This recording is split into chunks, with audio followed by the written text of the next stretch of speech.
Samantala, unti-unti nang nararamdaman ng mga Cebuano ang magandang epekto sa ekonomiya ng pagdaraos ng ASEAN Summit sa Cebu, kung saan ibibida ang maliliit na negosyo at kanilang mga produkto.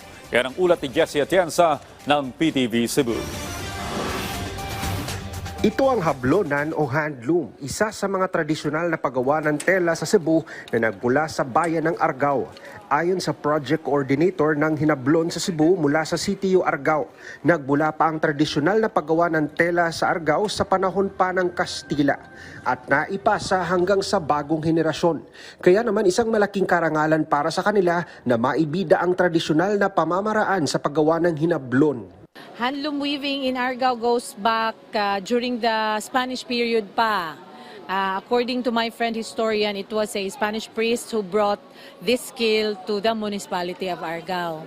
So matagal na to doon. We take pride in our very own fabric. No, this is a Cebuano fabric and we do not have another one like this in Cebu.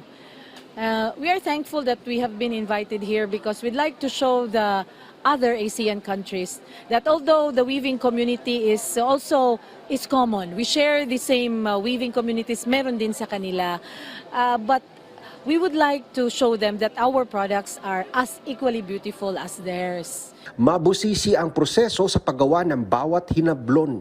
Kaya naman sa bawat produktong likha nila ay may kaakibat na pagmamalaki mula sa mga hinablon weavers. The shawl is 2 meters long and 17 inches wide. So a regular weaver will make 2 like this in 8 hours, from 8 to 5. Opo. Kasi nga, tingnan mo, oh. 1 thread, another one. Very thin. So, kailan pa ako darating doon? So, ang hirap. Oh, tapos, this is the last step of the 6 steps of weaving. This is the only one you see. But there are 5 steps before this that are as tedious. Actually, this is the easiest. Yung 5 na hindi nyo nakikita, mas mahirap. Opo. Tampok din sa exhibit ang lokal na tsokolate o mas kilala sa Cebu na sikwate.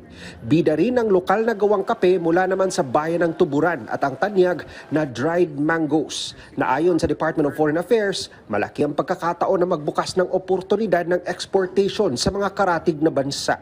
Yung pong mga trade na yun, actually, they're already ongoing. We already experienced that. At nakakatulong po yun sa mga MSMEs and dahil po doon, nakakatulong din po yun sa trabaho, sa kabuhayan ng mga kababayan po natin. Ayon naman sa LGU ng Lapu-Lapu City, unti-unting nararamdaman ang epekto ng ASEAN Summit sa lokal na ekonomiya ng lungsod. Yeah, actually atong president sa atong Lapu-Lapu Chamber ni Honghong Ranako ro na dayon gyud ang Ad Congress karong end of May. So niya daghan na kay inquiries ang atong MEX, no, Mactan Expo Center.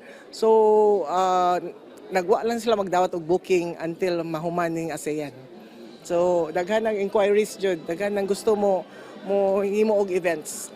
Umaasa naman ang mga maliliit at lokal na mga negosyante na kahit panandalian lang ang mga aktibidad ng ASEAN Leaders Summit sa Cebu ay tatatak sa isipan at panlasa ng mga bisita ang mga lokal na produkto upang kanilang balikan at muling masilayan at matikman.